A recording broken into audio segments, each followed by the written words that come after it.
Bonjour, dans cette vidéo, tu vas pouvoir apprendre à appliquer le théorème de Thalès dans un triangle. Voilà notre triangle, on connaît les longueurs, on sait qu'on a deux droites parallèles. Objectif, calculer deux longueurs, BD et EF. On verra plus précisément ce que cela signifie dans cette situation-là. Avant de commencer, un petit rappel, qu'est-ce que c'est que le théorème de Thalès? Le théorème de Thalès, c'est ceci. C'est un théorème, donc, ici, qui travaille dans un triangle et qui nous permet justement de calculer des longueurs. Ça tombe bien.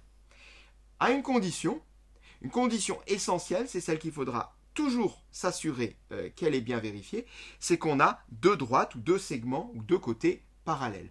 On l'a vu juste avant, c'est le cas dans notre triangle, on a bien deux longueurs, on a bien deux segments qui sont parallèles. Alors, comment fonctionne ce théorème de Thalès? Bien, observons-le déjà de façon générale, la situation de Thalès. Qu'est-ce qu'elle nous dit? On dirait ici qu'on a deux triangles dont l'un est un clone de l'autre. Ils se ressemblent terriblement, ils sont dans les mêmes proportions, ils sont semblables.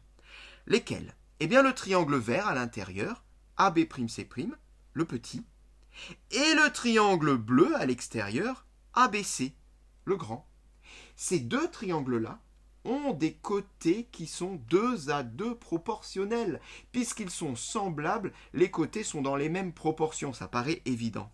Mais du coup, je vais pouvoir avoir des rapports égaux. C'est ce qui est écrit là sur le théorème de Thalès.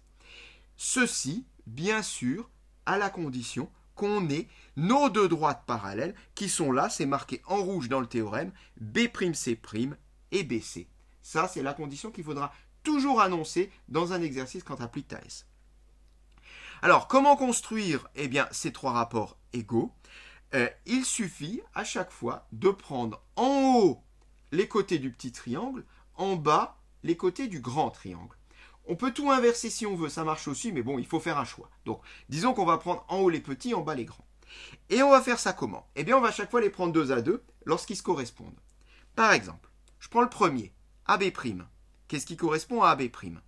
Bien, celui qui correspond à AB' sur le petit, c'est AB sur le grand. On voit bien, ils sont presque collés l'un et l'autre. C'est pour ça que le premier rapport, c'est AB' sur AB. Je poursuis. Je prends maintenant AC'. Qu'est-ce qui correspond à AC' sur le grand? C'est AC. On le voit bien là encore, à la base, j'ai AC' et AC.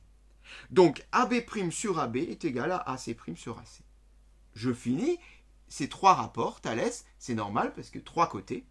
Le dernier rapport, c'est celui des parallèles, c'est très facile. Si je prends B'C' sur le petit, quelle est la correspondance sur le grand? Bien évidemment, BC. Et voilà mon théorème de Thalès qui est formé de 3 rapports égaux. Appliquons ceci à notre situation. Est-ce que ici, j'ai déjà une situation de Thalès? Oui, j'ai une situation de Thalès. J'ai là un petit triangle, BCF, et un grand triangle, BDE. Ces deux triangles sont semblables. Ils ont des côtés 2 à 2 proportionnels. Pourquoi? Parce que CF est parallèle à DE, c'est dit, c'est la condition qu'il faut vérifier sur le théorème de Thalès. Alors bien sûr, il faut que C appartienne au segment BD. Si C se balade ici, ça ne marche pas. Mais si C se balade ici, tu n'auras pas non plus l'idée d'utiliser Thalès. On va déjà l'écrire qu'on est bien dans une situation de Thalès. Les triangles BCF, le petit, et BDE, le grand, sont en situation de Thalès car les droites CF et DE sont parallèles. À partir de là, je vais pouvoir écrire 3 rapports égaux. Allons-y, on met les petits en haut et les grands en bas. On commence par BC. Si je dis BC sur le petit, je dis quoi sur le grand? Bien, si je dis BC sur le petit, je dis BD sur le grand. Premier rapport, BC sur BD. Poursuivons.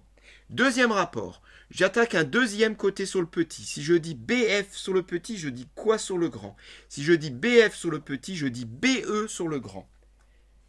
BF sur BE égale.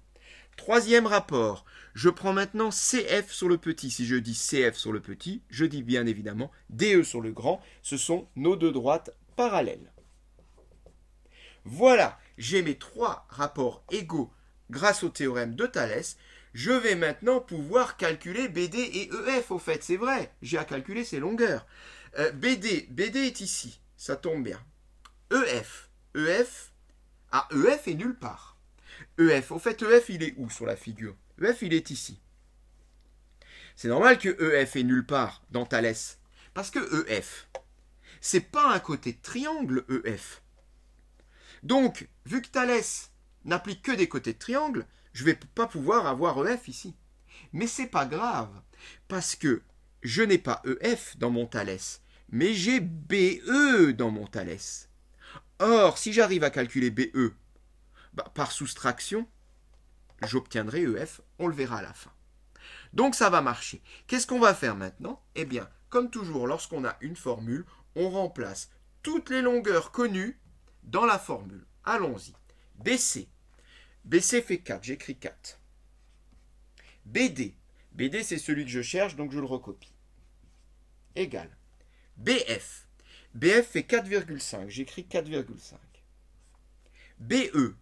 BE, on a dit que celui-ci, on aimerait bien le trouver. Égal. CF. CF fait 3. DE.